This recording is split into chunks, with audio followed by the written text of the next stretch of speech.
അങ്ങനെ നമ്മൾ ചിക്കനൊക്കെ വാങ്ങി വന്ന് അപ്പം തന്നെ അത് കഴുകി ഫ്രഷാക്കി വെച്ചു. അപ്പോൾ നമ്മൾ അതിലേക്ക് മഞ്ഞൾപ്പൊടി, പിന്നെ മുളക് പൊടി, നമ്മുടെ ചിക്കൻ മസാല, ഉപ്പ്, പിന്നെ കുറച്ച് ഗരം മസാല ഇതൊക്കെ ചേർത്ത് നല്ലപോലെ മാഗ്നേറ്റ് ചെയ്തിട്ട് നമ്മൾ ഫ്രിഡ്ജിൽ വെക്കാമെന്നാണ് വിചാരിക്കുന്നത്.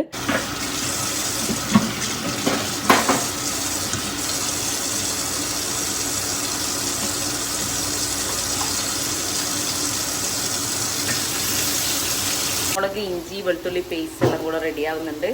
നല്ലപോലെ സോട്ടായിട്ടാകുമ്പോൾ നമ്മൾ തക്കാളി ആഡ് ചെയ്ത് കൊടുക്കും. അങ്ങനെ നമ്മുടെ ഉള്ളി നല്ലപോലെ വഴണ്ട് വന്നതിന് ശേഷം ഉള്ളി മാത്രമല്ല ഇഞ്ചി, വെളുത്തുള്ളി, പിന്നെ പച്ചമുളക് പേസ്റ്റും നമ്മൾ ആഡ് ചെയ്തിട്ടുണ്ടായിരുന്നു. അതിനുശേഷം ഞാൻ തക്കാളി ആഡ് ചെയ്ത് കൊടുത്തു. തക്കാളി നല്ലപോലെ കുക്കായി ഇങ്ങനെ അടിഞ്ഞ് വരുന്ന സമയത്ത് മാത്രമാണ് നമ്മൾ ബിരിയാണി വെക്കുമ്പോൾ എന്താ പറയുക ചിക്കൻ ആഡ് ചെയ്ത് കൊടുക്കാൻ പാടുള്ളൂ. അല്ലെങ്കിൽ ഇങ്ങനെ തക്കാളി കടിക്കാൻ കിട്ടുമ്പോൾ വലിയ സുഖം ഉണ്ടാവില്ല, ബിക്കോസ് ബിരിയാണി ആണല്ലോ. അപ്പോൾ കറി വെക്കുമ്പോൾ അങ്ങനെയാണെങ്കിലും കുഴപ്പമില്ല. അപ്പോൾ അങ്ങനെ ഞാൻ അങ്ങനെയാണ് ചെയ്യാറ്. ഉടഞ്ഞ് നല്ല സെറ്റായി വന്നിട്ടുണ്ട്. അപ്പോഴേക്കും നമ്മൾ നേരത്തെ പുറത്തെടുത്ത് വെച്ചിട്ടുണ്ടായിരുന്നു ചിക്കൻ. അപ്പോൾ ഒരു നോർമൽ റൂം ടെമ്പറേച്ചറിൽ എത്തിയിട്ടുണ്ട്. ഇനി നമ്മൾ തീരെ വെള്ളം എടുക്കണ്ട, മസാല പോയാലും കുഴപ്പമില്ല.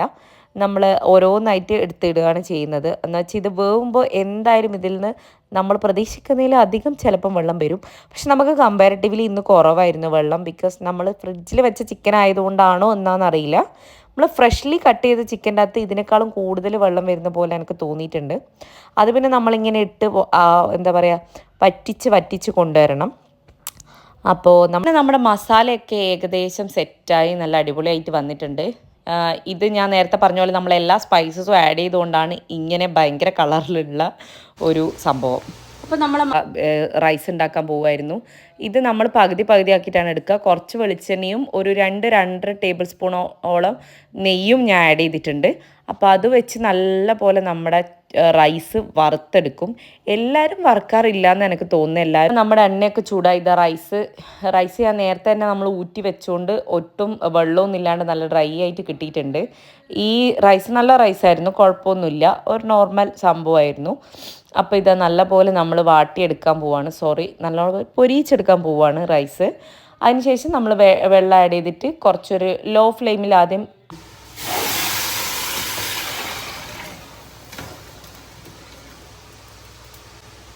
ഒരു കപ്പും കൂടി വേണം.